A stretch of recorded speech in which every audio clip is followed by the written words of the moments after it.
বিবি কষ্ট করে করে মানুষের বাড়ি কাজ করে করে আইয়ুব আলাইহিস সালাতু ওয়াস সালামের জন্য খাদ্য নিয়ে আসে, ঔষধ নিয়ে আসে। শয়তান এবার মানুষের দ্বারে দ্বারে মানুষের সুরত ধরে যে বলে, আইয়ুবের স্ত্রী তোমাদের বাড়িতে আসে। আইয়ুব আলাইহিস সালাতু ওয়াস সালামের গায়ে ঘা হয়ে গেছে, পোকা হয়ে গেছে। তার বিবি তার সাথে থাকে, সে যদি তোমাদের এলাকায় আসে তাহলে তোমাদের ভিতরেও এরম ঘা ফুটে যাবে। কেউ তাকে কাজে নেয় না, কাজে নেয় না। আইয়ুব আলাইহিস সালাতু ওয়াস সালামের স্ত্রী রহিমা এবার বড় চিন্তিত হয়ে গেছে। হায় রে, মানুষের দ্বারে দ্বারে কাজ করে আমার স্বামীর জন্য খাবার নিয়ে আসতাম, ওষুধ নিয়ে আসতাম, এখন কি করব? আর একজন মহিলার কাছে যে বলে আমাকে কাজ দেন, মহিলা বলে তোমাকে কাজ দেয়া যাবে না। আইয়ুব আলাইহিস সালাতু ওয়াস সালামের স্ত্রী রহিমা ডাক দেয়া বলে, তাহলে আমাদের কিছু টাকা ধার দেন। বলে না, তোমাদেরকে টাকাও ধার দেয়া যাবে না। আইয়ুব আলাইহিস সালাতু ওয়াস সালামের স্ত্রীকে ডাক দিয়ে বলে, ও রহিমা, টাকা দিতে পারি একটা জিনিসের বিনিময়ে। তোমার ওই মাথায় যে চুল আছে সুন্দর দেখা যায়, এই চুলগুলো যদি আমাকে দিয়ে দাও তাহলে আমি তোমাকে কিছু টাকা দিব। আইয়ুব আলাইহিস সালাতু ওয়াস সালামের স্ত্রী রহিমা ডাক দিয়ে বলে, আমার স্বামী অসুস্থ, উঠতে পারে না, আমার এই চুল ধরে ধরে ওঠে। আমি যদি এই চুলগুলো বিক্রয় করে দেই তাহলে আমার স্বামীর কি উপায় হবে? ওই মহিলা ডাক দিয়ে বলে, তাহলে তোমার অর্ধেক চুল যদি আমাকে দিয়ে দাও, এর বিনিময়ে আমি তোমাকে কিছু টাকা দিব। وقال تعالى في كلامه المجيد يا بني أقم الصلاة وأمر بالمعروف وانهى عن المنكر واصبر على ما أصابك. وقال رسول الله صلى الله عليه وآله وسلم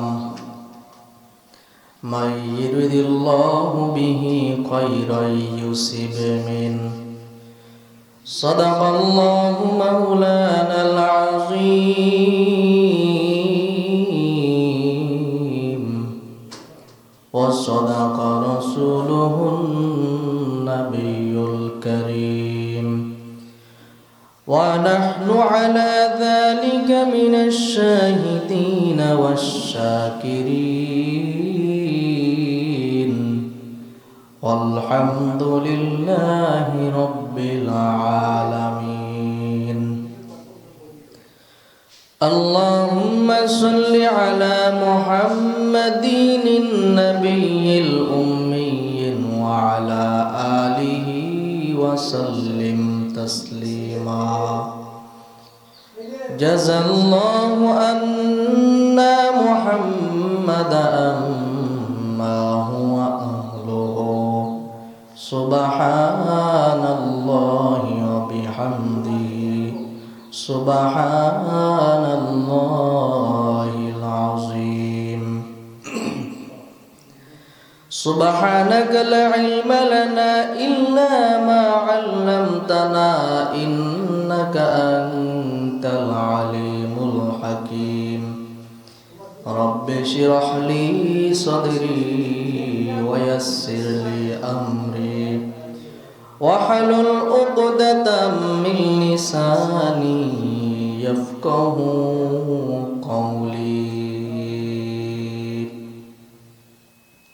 আলহামদুলিল্লাহ, আল্লাহ পাক রব্বুল আলামিনের দরবারে লাখো কোটি শুকর ও সুজুদ যে মহান রব্বুল আলামিন আমাদেরকে হাজারো মানুষের মুহাম্মদুর রাসূলুল্লাহ সাল্লাল্লাহু আলাইহি ওয়াসাল্লামের উপর কোরআন থেকে দুই টুকরা আয়াত তেলাওয়াত করেছি। বিশ্ব নবী, শেষ নবী, মহানবী সাল্লাল্লাহু আলাইহি ওয়াসাল্লামের অসংখ্য অগণিত অমীয় বাণী।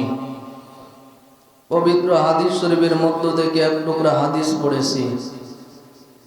আল্লাহ পাক রব্বুল আলামিন আমাকে তেলাওয়াতকৃত আয়াত এবং হাদিসের আলোকে কিছু কথা বলার, আপনাদেরকে শুনবার মতো হিম্মত, তৌফিক, ধৈর্য দান করেন। আল্লাহ তাআলা বলেন, ওয়ালা নাবলুওয়ান্নাকুম বিশাইইম মিনাল খাউফি ওয়াল জু'i ওয়া নাকসিম মিনাল আমওয়ালি ওয়াল আনফুসি ওয়াস সামারাত ওয়া বাশশিরিস সাবিরিন। আল্লাহ তাআলা বলেন, আমি তোমাদেরকে পরীক্ষা নিব কিছু ভয় দেখিয়ে, তোমাদেরকে কিছু খোদা দিয়ে। আমি আল্লাহ পাক রব্বুল আলামিন তোমাদের ফসলের ভিতরে কমতি করে দিয়ে, তোমাদের জানের উপর দিয়ে আমি আল্লাহ পাক রব্বুল আলামিন তোমাদেরকে পরীক্ষা করব। এই পরীক্ষায় পাশ করবে তারা অবাশশিরিস সাবিরিন, যারা ধৈর্য ধারণ করবে, এদের জন্যই হলো সুসংবাদ। আল্লাহ পাক রব্বুল আলামিন ভিন্ন আয়াতের ভিতরে বলেন, ইন্নামা ইউওয়াফাস সাবিরুনা আজরাহুম বিগাইরি হিসাব। যারা ধৈর্য ধারণ করবে আল্লাহ পাক রব্বুল আলামিন তাদেরকে পুরস্কার দিবেন বেহিসাব। কোনো হিসাব ছাড়াই আল্লাহ পাক রব্বুল আলামিন তাদের পুরস্কার দিবেন। রাসূল কারীম সাল্লাল্লাহু আলাইহি ওয়াসাল্লাম হাদিস শরীফের ভিতরে বলেন, মাই ইরিদুল্লাহু বিহি খায়রান ইউসিব মিন। আল্লাহ তাআলা যাকে ভালাই চান তাকে আল্লাহ পাক রব্বুল আলামিন ধৈর্য নামক এই গুণটা দিয়ে দেন। আল্লাহ সকলের ভিতরে সব গুণ দেন না, কিছু গুণ আছে যেগুলো আল্লাহ তাআলার কাছে চেয়ে নেওয়া লাগে। তার ভিতরে এক নম্বর হলো কলবুন শাকির, শুকর আদায়কারী অন্তর। দুই নম্বর হলো ওয়াই লিসানুন জাকির, জিকির করা জিহ্বা, এটা আল্লাহর কাছ থেকে চেয়ে নেওয়া লাগে। তিন নম্বর হলো ওয়া বাদানুন আলাল বালাই সাবির, ধৈর্যশীল শরীর, এটা আল্লাহ তাআলার কাছে চেয়ে নেওয়া লাগে। চার নম্বর হলো ওয়া ওয়ালাদুন সালেহ, নেককার সন্তান আল্লাহ তাআলার কাছে চেয়ে নেওয়া লাগে। ইব্রাহিম আলাইহিস সালাতু ওয়াস সালাম যেমন আল্লাহ তাআলার কাছে নেককার সন্তান চেয়ে নিয়েছেন, রব্বি হাবলি মিনাস সলিহিন, আল্লাহ তাআলার কাছে নেককার সন্তান চাইছে। আল্লাহ তাআলা বলেন, ফাবাশশারনাহু বিগুলামিন হালিম। আল্লাহ তাআলা বলেন, আমি তোমাকে নেককার সন্তান দিয়ে দিলাম। এই চারটি জিনিস আল্লাহ তাআলার কাছ থেকে চেয়ে নেওয়া লাগে। এই ধৈর্য হলো অনেক দামি একটা সম্পদ। লুকমানে হাকিম আলাইহিস সালাতু ওয়াস সালাম তার সন্তানকে নসিহত করতেছেন, যে সন্তান, ওয়াসবির আলা মা আসাবাক, যখন কোনো মুসিবত আসবে এই মুসিবতে তুমি ধৈর্য ধারণ করবে, কেননা ইন্না মাআল উসরি ইউসরা, কষ্টের পরেই শান্তি আসে। তুমি কষ্টের সময় ধৈর্য ধারণ করবা, আল্লাহ তাআলা এর প্রতিদান তোমাকে দিয়ে দিবেন। তো বাবা নসিহত করতেছেন, সন্তানের বুঝতে কষ্ট হয়, ডাক দিয়ে বলে, বাবা যদি হাতে কলমে শিখাইতেন তাহলে সুবিধা হইত। লুকমান হাকিম আলাইহিস সালাতু ওয়াস সালাম তার সন্তানকে যখন বললেন, ওয়াসবির আলা মা আসাবা, হে সন্তান, তুমি তোমার দুঃখের সময়, তুমি তোমার কষ্টের সময় ধৈর্য ধারণ করবে। সন্তান বাবাকে ডাকতে বলে, বাবা যদি একটু হাতে কলমে শিখাইতেন তাহলে আমার জন্য বুঝতে সুবিধা হয়তো। লুকমানে হাকিম আলাইহিস সালাতু ওয়াস সালাম সন্তানকে ডাকতে বলে, ও সন্তান, এই যে বিশাল একটা বড় মরুভূমি দেখা যায়, এই মরুভূমি পাড়ি দেওয়ার পরে ওই প্রান্তরে আর একটা নবী আছে, ওই নবীজির কাছে তোমাকে নিয়ে যায়। সন্তান বড় খুশি হয়ে গেলেন, কিন্তু সন্তানকে নিয়ে যে যাবে, যাওয়ার জন্য এমন কোন সওয়ারি নাই যে সওয়ারির উপরে চড়ে যাবেন। এমন কোনো ঘোড়া নাই, এমন কোনো উট নাই যে তার পিঠের উপরে চড়ে লুকমানে হাকিম যাবেন। কারণ প্রত্যেকটা নবী যদি আল্লাহ তাআলার কাছে চাইতেন, আল্লাহ তাআলা তাকে দিয়ে দিতেন। যেমন আমাদের নবী যদি আল্লাহর কাছে চাইতেন, আল্লাহ তাআলা উহুদ পাহাড়কে আমাদের নবীর জন্য স্বর্ণ বানায় দিতেন। কিন্তু নবী চান নাই। লুকমানে হাকিম আলাইহিস সালাতু ওয়াস সালাম আল্লাহ তাআলার কাছে তেমন চান নাই। প্রত্যেক নবী আল্লাহ তাআলার কাছে দোয়া করেছেন, আল্লাহুম্মা আহইনি মিসকিনা ওয়া আমিতনি মিসকিনান ওয়াহশুরনি ফি জুমরাতিল মাসাকিন। প্রত্যেক নবী আল্লাহর কাছে দোয়া করেছে, মালিক, আয় আল্লাহ আমাকে মিসকিন অবস্থায় জীবিত রাখিন, আবার মিসকিন অবস্থায় আমার মৃত্যু দিয়ে দেন, আবার মিসকিনদের সাথে আমাকে হাসর নাসর করেন। লুকমানে হাকিম আলাইহিস সালাতু ওয়াস সালাম এমন একজন নবী, আল্লাহ তাআলার কাছে চাই নাই, পায়দল সফর করে যাইতেছেন তার পার্শ্ববর্তী এলাকার নবীর কাছে। ছেলেকে একটু নসিহত করাবেন, এই জন্য পার্শ্ববর্তী একটা নবীর কাছে যাইতেছেন। মরুভূমির ভিতর দিয়ে পায়দল সফর করে যাইতেছেন।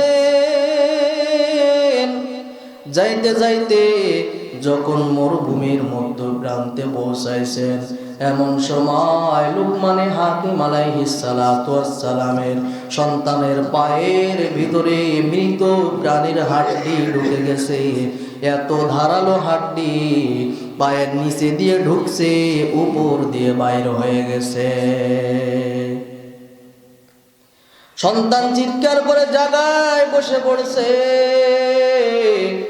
লুকমানে হাকিম আলাইহিস সালাতু ওয়াস সালাম সন্তানকে ডাক দিয়ে বলে, ও সন্তান, ওয়াসবির আলা মা আসাবাক, তুমি এই মুসিবতের সময় ধৈর্য ধারণ করো। সন্তান ধৈর্য ধারণ করতেছে। এইদিকে লুকমানে হাকিম চিন্তিত হয়ে গেছে, হায় রে, মরুভূমির ভিতরে এখানে কোনো লোকজন নাই, এখানে কোনো সওয়ারি নাই, আমার সন্তানকে আমি ঘাড়ে করে পার্শ্ববর্তী এলাকায় নিয়ে যেতে পারবো না, এখন আমার কি উপায়? লুকমানে হাকিম আলাইহিস সালাতু ওয়াস সালাম মৃত প্রাণীর ধারালো হাড্ডিটা টান দিয়ে বাইর করে দিছে। এই করতে করতে একদিন পার হয়ে গেছে। সন্তানের পায়ের ভিতরে একদিনের ভিতরে পশম ধরা শুরু হয়ে গেছে।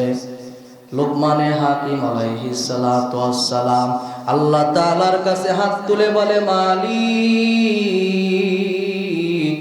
এমন মুসিবত দিও না, এমন পরীক্ষা করিও না যেই পরীক্ষায় আমি পাশ করতে পারবো না। এইভাবে করতে করতে 2 দিন পার হয়ে গেছে। পথমধ্যে কোনো সওয়ারি নাই, মরুভূমির ভিতরে তাবু গাড়ছে। তাবু গেড়ে সেখানে আছে বাপ বেটা 2 জনা, সেখানে আর কোনো লোক নাই, কোনো ডাক্তার হাকিমও সেখানে নাই যে চিকিৎসা করবে। এই করতে করতে 3 দিন অতিবাহিত হয়ে গেছে। সন্তানের পায়ের ভিতরে পশম ধরা আরো বেশি হয়ে গেছে। লুকমানে হাকিম আলাইহিস সালাতু ওয়াস সালাম চিন্তিত হয়ে গেছে, আর বলে, হায় রে, এই মরুভূমির ভিতরে আমি কার সাহায্য তালাশ করব? এখানে সাহায্য করার মতো কেউ নাই, কেউ নাই। এখানে সাহায্য করার মতো আছে একমাত্র আমার আল্লাহ। আল্লাহ তাআলাকে আবার ডাক দিয়ে বলেন, ও মালিক, এমন পরীক্ষা করিয়েন না যেই পরীক্ষায় আমি পাশ করতে পারবো না। 3 দিন যখন অতিবাহিত হয়ে গেছে, অর্ধরাত পার হয়ে গেছে। লুকমানে হাকিম আলাইহিস সালাতু ওয়াস সালাম সিজদার ভিতরে পড়ে কান্নাকাটি করে আর ডাক দিয়ে বলে, মালিক, এই মরুভূমির মাঝখানে আয় আল্লাহ, এখানে আমার সাহায্য করার মতো কেউ নাই। আয় আল্লাহ, একমাত্র সাহায্য করার জন্য আছেন আপনি। এইভাবে কাকতি মিনতি করে আল্লাহ তাআলাকে ডাক দিতেছেন। এমন সময় আল্লাহ পাক রব্বুল আলামিন জিবরাইল আমিন আলাইহিস সালাতু ওয়াস সালামকে পাঠিয়ে দিয়েছে। ও জিবরাইল, যাও আমার লুকমানে হাকিম আলাইহিস সালাতু ওয়াস সালামের ছেলের পায়ের ভিতরে মৃত প্রাণীর ধারালো হাড্ডি ঢুকে গেছে, সেখান থেকে পচন লাগা শুরু হয়ে গেছে। তুমি তার পায়ের উপরে হাত লাগায় দাও, লুকমানে হাকিম আলাইহিস সালাতু ওয়াস সালামের সন্তানের পা সুস্থ হয়ে যাবে। গভীর রাত লুকমানে হাকিম আলাইহিস সালাতু ওয়াস সালাম সিজদার ভিতরে আছে। এমন সময় জিবরাইল তাঁবুর ভিতরে ঢুকে সালাম দিছে লুকমানে হাকিম আলাইহিস সালাতু ওয়াস সালামের সন্তানকে। সালামের উত্তর দেওয়ার পরে জিবরাইল ডাক দিয়ে বলে, ও সন্তান, তুমি কি আমাকে চেনো? বলে, না, আমি আপনাকে চিনি না। বলে, আমি হলাম জিবরাইল। কি হয়েছে তোমার, আমাকে বলো, কি খবর তোমার, আমাকে বলো। বলে, আলহামদুলিল্লাহ, ভালো। এরপরে বলে, তোমার পায়ে নাকি কি হয়েছে? লুকমানে হাকিম আলাইহিস সালাতু ওয়াস সালামের সন্তান পাটা আগায় দিয়ে বলেন, এই যে আমার পায়ের ভিতরে মৃত প্রাণীর হাড্ডি ঢুকে গেছে, পচন লাগা শুরু হয়ে গেছে। জিবরাইল আমিন আলাইহিস সালাতু ওয়াস সালাম পায়ের উপরে হাত বোলায় দেওয়ার সাথে সাথে তার পাটা ভালো হয়ে গেল। সন্তান ডাক দিয়ে বলে, বাবা, সিজদার থেকে মাথাটা ওঠান, মাথাটা ওঠান। আপনি আমাকে নিয়ে যাইতেছিলেন পার্শ্ববর্তী এক নবীজির কাছে, কিন্তু আমি ধৈর্য ধারণ করার ফল সাথে সাথে পেয়ে গেছি। আব্বাজান, আল্লাহ তাআলা আমাকে নবী দেখায় নাই, কিন্তু নবীর উস্তাদের সাথে দেখা করায় দিছে। ধৈর্যের ফল সাথে সাথে আল্লাহ দেখায় দিছে। লুকমানে হাকিম আলাইহিস সালাতু ওয়াস সালাম সিজদার থেকে মাথা উঠে দেখে জিবরাইল বসা। জিবরাইল এবার ডাক দিয়ে বলে, রে সন্তান, তোমার ধৈর্যের প্রতিদান শুধু এতটুকুই না, তোমরা যেই এলাকার ভিতরে যাইতেছিলে যে নবীজির কাছে, ওই নবীজির উম্মতেরা তার সাথে বেয়াদবি করার কারণে নবীকে আল্লাহ তাআলা অন্যত্র সরায় নিছে, আর তাদের উপরে আল্লাহ তাআলা পাথরের বৃষ্টি বর্ষণ করেছে। এই সময় যদি তাদের মাঝখানে চলে যাইতা, তাহলে এই পাথরের আঘাতে তোমরাও খতম হয়ে যাইতে। লুকমানে হাকিম আলাইহিস সালাতু ওয়াস সালামের সন্তান ডাক দিয়ে বলে, সামান্য পরিমাণ ধৈর্য ধারণ করার কারণে আল্লাহ পাক রব্বুল আলামিন জিবরাইলের সাথে দেখা করাইলেন। আবার যে এলাকায় বৃষ্টি হইতেছে, ওই এলাকার যাওয়া থেকে আমাদের পথমধ্যে পায়ের ভিতরে মৃত প্রাণীর হাড্ডি ঢুকায়া বেরেক করাই দিছে, যাতে ওই বৃষ্টি থেকে আমাদেরকে আল্লাহ হেফাজত করেন। এই জন্য ধৈর্যের গুণ আল্লাহ তাআলা যাদেরকে দিয়েছেন তাদের পুরস্কারও দিবেন। আল্লাহ তাআলা বলেন, ইন্নামা ইউওয়াফাস সাবিরুনা আজরাহুম বিগাইরি হিসাব। আল্লাহ তাআলা ডাক দিয়ে বলেন, যারা ধৈর্য ধারণ করবে এদের জন্য আল্লাহ তাআলা রেখেছেন বিনা হিসেবে জান্নাত। ওই জান্নাতের ভিতরে একমাত্র দিবেন এই কারণে যারা ধৈর্য ধারণ করবে। ধৈর্য ধারণ করেছেন পয়গম্বর আইয়ুব আলাইহিস সালাতু ওয়াস সালাম। কেমন ধৈর্য ধারণ করেছে আল্লাহ পাক রব্বুল আলামিন ফেরেশতাদেরকে ডাক দিয়ে বলে, ও ফেরেশতারা, আমার আইয়ুব তাকে আমি আল্লাহ পাক রব্বুল আলামিন তাকে বাদশাহী দেওয়ার পরে একটা মুহূর্তের জন্য, একটা সেকেন্ডের জন্য আমাকে বলে নাই। শয়তানের কথা শোনার পরে আল্লাহ তাআলাকে ডাক দিয়ে বলে, আল্লাহ, আপনার পয়গম্বর আইয়ুবকে আপনি সম্পদ দিয়েছেন, এই কারণে আপনার পয়গম্বর আপনাকে বলে নাই। যদি তার কাছ থেকে আপনি সম্পদ ছিনিয়ে নেন, তাহলে আপনার পয়গম্বর আইয়ুব আপনাকে বলিয়া যাইবে। আল্লাহ পাক রব্বুল আলামিন বলে, না না, আমার আইয়ুব আমাকে বলতে পারে না। শয়তান বলে, আপনি একটু তাকে সম্পদ থেকে দূরে রেখে দেন। সম্পদ থেকে তাকে যদি আপনি দূরে সরায় দেন, তাহলে বুঝতে পারবেন আপনার আইয়ুব আপনাকে কতটুকু ভালোবাসে। আল্লাহ তাআলা শয়তানকে ডাক দিয়ে বলে, ও শয়তান, আমি আল্লাহ পরীক্ষা করব না, আমার আইয়ুবকে তুমি পরীক্ষা করার জন্য চলে যাও। শয়তান যখন আইয়ুব আলাইহিস সালাতু ওয়াস সালামকে পরীক্ষা করতে যাবে, এমন সময় আইয়ুব আলাইহিস সালাতু ওয়াস সালামকে পরীক্ষা করার জন্য শয়তান বলে, আল্লাহ আমাকে পাওয়ার দিয়ে দেন। আল্লাহ বলে, তোকে পাওয়ার দিয়ে দিলাম। পাওয়ার দেওয়ার পরে শয়তান আইয়ুব আলাইহিস সালাতু ওয়াস সালামের বাগানকে আগুন দিয়ে জ্বালায় দিলেন। বাগানকে যখন আগুন দিয়ে জ্বালায় দিলেন, ফলের বাগান, বাগান রক্ষী লোকেরা এসে বলে, ও পয়গম্বর, আপনার বাগানটা আগুনে পুড়ে গেছে। পয়গম্বর আইয়ুব আলাইহিস সালাতু ওয়াস সালাম শুকর আদায় করে বলে, আলহামদুলিল্লাহ, যে আল্লাহ তাআলা আমার এই বাগানটি দিয়েছে, সে আল্লাহ তাআলা নিয়ে গেছে। এর ভিতরে আমি আইয়ুবের কোনো আফসোস নাই। এরপরে আর একজন এসে বলে, ও পয়গম্বর, আপনার যে উটের পাল, এই উটের পাল সব মারা গেছে একটা বাতাস আসিয়া। পয়গম্বর আইয়ুব আলাইহিস সালাতু ওয়াস সালাম শুকর আদায় করে বলেন, আলহামদুলিল্লাহ, যে আল্লাহ তাআলা আমাকে দিছে, সেই আল্লাহ তাআলা আবার নিয়ে গেছে, এর ভিতরে আমার কোনো আফসোস নাই। এরপরে শয়তান বাতায় দিয়া ছাগলের পাল, ভেড়ার পাল সব মারিয়া ফেলাইছে। পয়গম্বরের কাছে যখন আসতে রাখালেরা, পয়গম্বর ডাক দিয়ে বলে, যে আল্লাহ তাআলা দিয়েছে, ওই আল্লাহ তাআলা নিয়ে গেছে, এর ভিতরে আমার কোনো আফসোস নাই।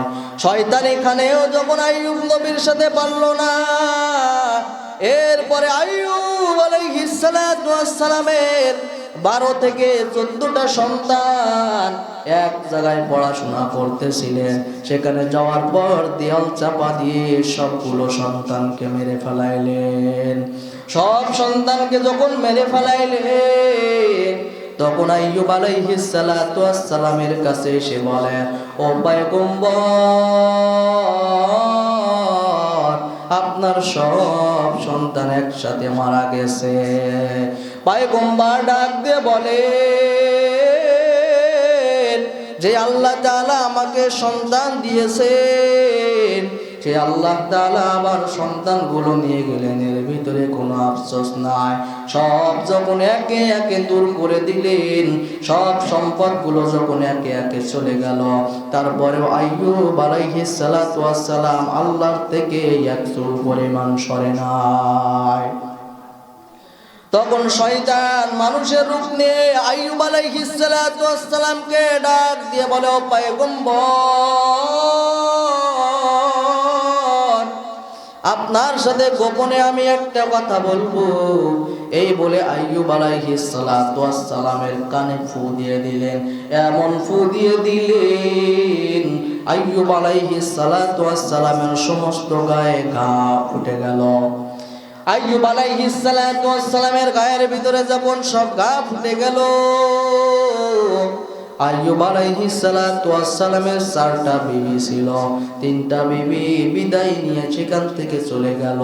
একমাত্র বিবি হলো রহিমা, আইয়ুব আলাইহিস সালাতু ওয়াস সালামের কাছেই থাকলেন। যখন ঘা ফুটে দুর্গন্ধ হয়ে গেছে, পোকা হয়ে গেছে, এলাকার লোক ডাক দিয়ে বলে, ও রহিমা, তোমার স্বামীকে যদি এখান থেকে না সরাও তাহলে আমরা জঙ্গলের ভিতরে দিয়ে আসতে বাধ্য হইব। রহিমা এবার ডাক দিয়ে বলে, ও স্বামী আমার, এই এলাকার লোক বলতেছে আপনার ঘায়ের দুর্গন্ধের কারণে তারা থাকতে পারে না, যদি আপনি এখান থেকে সরে না যান তাহলে তারা জঙ্গলের ভিতরে দিয়ে আসতে বাধ্য হইবে। আইয়ুব আলাইহিস সালাতু ওয়াস সালামের 2জন খাদেম ধরে তাকে অন্য গ্রামে নিয়ে গেলেন, সেখানেও লোকেরা পাত্তা দিল না। এইভাবে করে 6-7টা গ্রামের ভিতরে যখন গেলেন, আইয়ুব আলাইহিস সালাতু ওয়াস সালাম কোন গ্রামের ভিতরে পাত্তা পেলেন না। পাত্তা না পেয়ে শেষ পর্যন্ত খাদেমেরা জঙ্গলের ভিতরে রেখে আসলো। আইয়ুব আলাইহিস সালাতু ওয়াস সালাম সেখানে আছে, আর তার বিবি আছে সেখানে, আর কেউ নাই।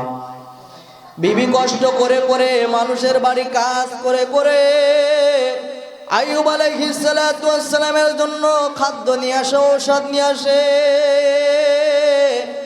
শয়তান এবার মানুষের দ্বারে দ্বারে মানুষের সুরত ধরে যে বলে, আইয়ুবের স্ত্রী তোমাদের বাড়িতে আসে। আইয়ুব আলাইহিস সালাতু ওয়াস সালামের গায়ে ঘা হয়ে গেছে, পোকা হয়ে গেছে, তার বিবি তার সাথে থাকে, সে যদি তোমাদের এলাকায় আসে তাহলে তোমাদের ভিতরে এরম ঘা ফুটে যাবে। কেউ তাকে কাজে নেয় না, কাজে নেয় না।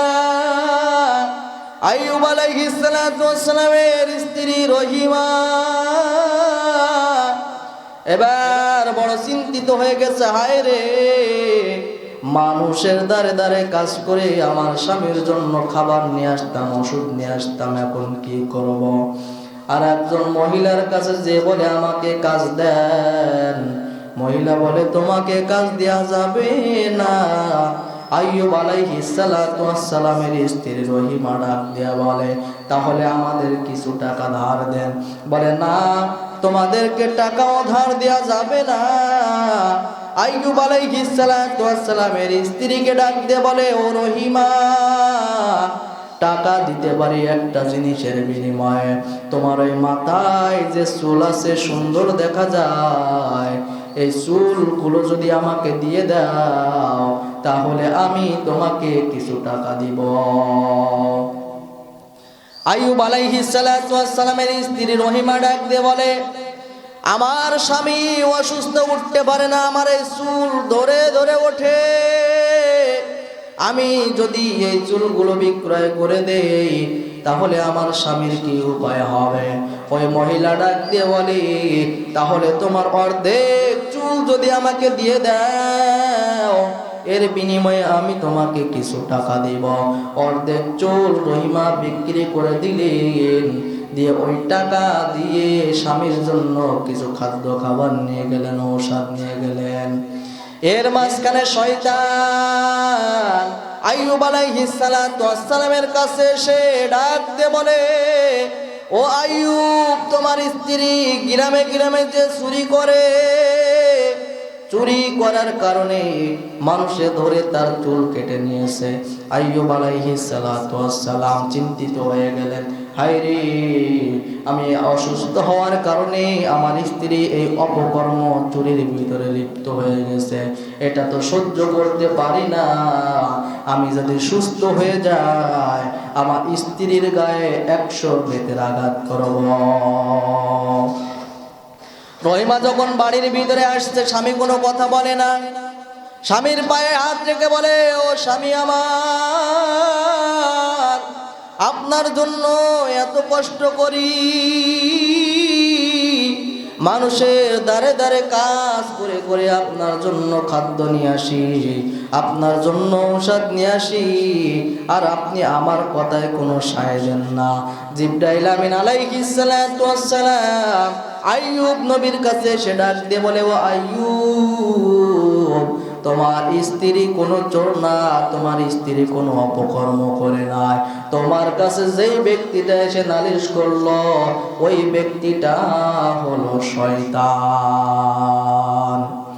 আইয়ুব নবীর সারা গায়ে যখন পোকা হয়ে গেছে, তাও আইয়ুব নবীর কোনো কষ্ট হয় না। আল্লাহর জিকির করে, জিকিরের ভিতরে এত মজা, এত মজা।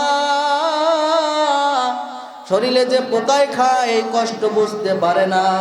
পোকা লাগতে লাগতে যখন পোকা শরীর থেকে নিচে পড়ে যায়, আইয়ুব আলাইহিস সালাতু ওয়াস সালাম পোকাগুলো ধরে ধরে গায়ে লাগায় দেয় আর বলে, খা, তোর রিজিক তুই খাবি, এতে আমার কোনো সমস্যা নাই।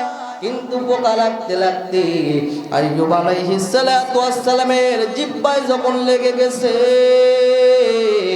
জিহ্বায় লাগার পর আইয়ুব আলাইহিস সালাতু ওয়াস সালাম আল্লাহ তাআলাকে ডাকতে বলে, মালিক, আমার সারা শরীর পোকায় খেয়ে ফেললো, তারপরে আমার কোনো আবদার নাই, আমার কোনো দরখাস্ত নাই। ইয়া রাব্বুল আলামিন, আমার গায়ে যখন পোকায় খায় আমি তখন জিকির করে করে আমার খোদা নিবারণ করি। ও রব্বুল আলামিন, এখন পোকা লাগতে লাগতে আমার জিহ্বায় লেগে গেছে, এই জিহ্বা দিয়ে আমি তোমাকে ডাক দেই রে মালিক। আয় আল্লাহ, আমার জিহ্বাটাকে তুমি হেফাজত করো। আল্লাহ পাক রব্বুল আলামিন জিবরিল আমিনকে পাঠায় বলে, ও জিবরিল যাও, আমার আইয়ুবকে একটা দুইটা তিনটা বছর না 18 বছর পর্যন্ত গায়ের ভিতরে ঘা দিলাম। আমার আইয়ুবকে 18 বছর পর্যন্ত পরীক্ষা করলাম, তার থেকে বাচ্চাই ছিনায় নিলাম, তার থেকে ফলের বাগান ছিনায় নিলাম, তার থেকে সম্পদ ছিনায় নিলাম, আমার আইয়ুবের থেকে তার সন্তানগুলোকে কেড়ে নিলাম। তারপরে আমার আইয়ুব একটা সেকেন্ডের জন্য আমি আল্লাহর পরে নারাজ না, একটা সেকেন্ডের জন্য আমি আল্লাহর থেকে গাফেল না। ও জিবরাইল, তুমি যাও, আমার আইয়ুবকে বলো তার গোড়ালি দিয়ে মাটিতে আঘাত করতে। আইয়ুব নবীকে বলার সাথে সাথে আইয়ুব নবী যখন গোড়ালি দিয়ে মাটিতে আঘাত করলেন, ঝর্ণা প্রবাহিত হয়ে গেল। যখন ঝর্ণা প্রবাহিত হয়ে গেল, জিবরাইল ডাক দিয়ে বলে, ও পয়গম্বর আইয়ুব, ওই পানি আপনি খেয়ে ফেলেন আর ওই পানির ভিতরে আপনি গোসল করেন। আইয়ুব নবী যখন ওই পানির ভিতরে গোসল করলেন, আগের থেকে আরো চামড়া সুন্দর হয়ে গেল, ধৈর্যের পরীক্ষায় পাশ করে গেল।